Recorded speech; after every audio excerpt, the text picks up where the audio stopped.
the challenge is for a lot of entrepreneurs, they don't know anybody that's technical, they don't know designers, and when they get introduced to somebody, they don't even know how to vet them, how to decide if they're good.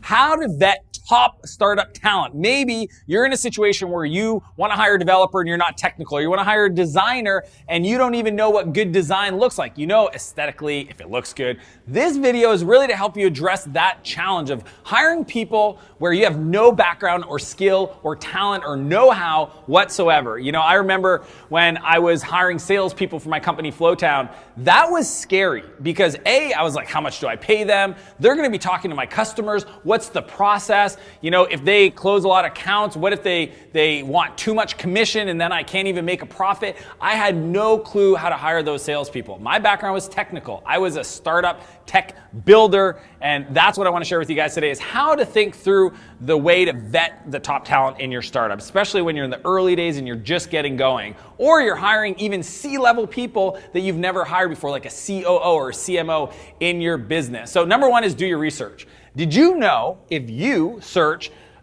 what a top developer looks like or what a top designer, what makes a top designer, you will find a list of criteria from people that are way smarter than any of us watching this that have done this at scale, that have talked about here are the characteristics of top designers, developers, etc. So any type of hire you want to make, it already exists online. You can Google it to get the information. So the number one thing I did when I was hiring those salespeople is do my research. I wanted to make sure that I understood what is the right process, not only for hiring, the questions to ask, the books that people recommended, the process to have them execute as a salesperson, how they should interact with customers, all those areas. It's available online. Just make sure you Google it. Second is use your advisors or mentors. You know, there's people in your life that have gone through this before. They have experience. Maybe you don't know what a great developer looks like, but one of your advisors might hire developers all the time. So you can actually ask them to do first level reviews. You do the work to create a funnel to attract the talent, but then once you filter out maybe core value fit or background and skills, then you can invite your advisor to have a one-on-one conversation with those people to actually use them to vet the top talent. I've done this all the time. I've even used my investors in past companies to say, I'm trying to hire this person and I need you to convince them to take my job, not go work at Facebook, Google, LinkedIn, Microsoft, etc. So there's really neat strategies to use your advisors to not only vet, but actually attract top talent. So the third one is just to pay somebody.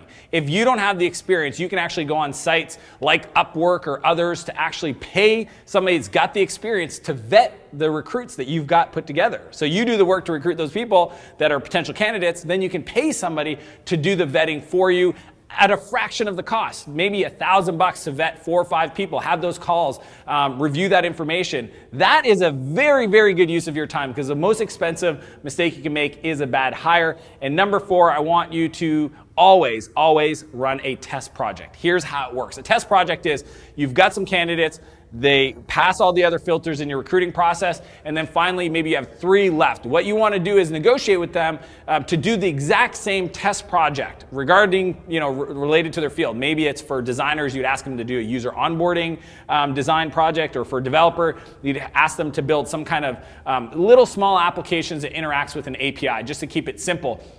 And yes, you might want to consider paying them, but the whole idea is to convince them and really just suggest like this is your opportunity to get to know us and it's our opportunity to get to know you. It's a small project, 10 hours, you can get it done in a week. And what you're looking for is how they interacted, how they communicated, how they developed the project. What questions did they ask you and your team about the specs?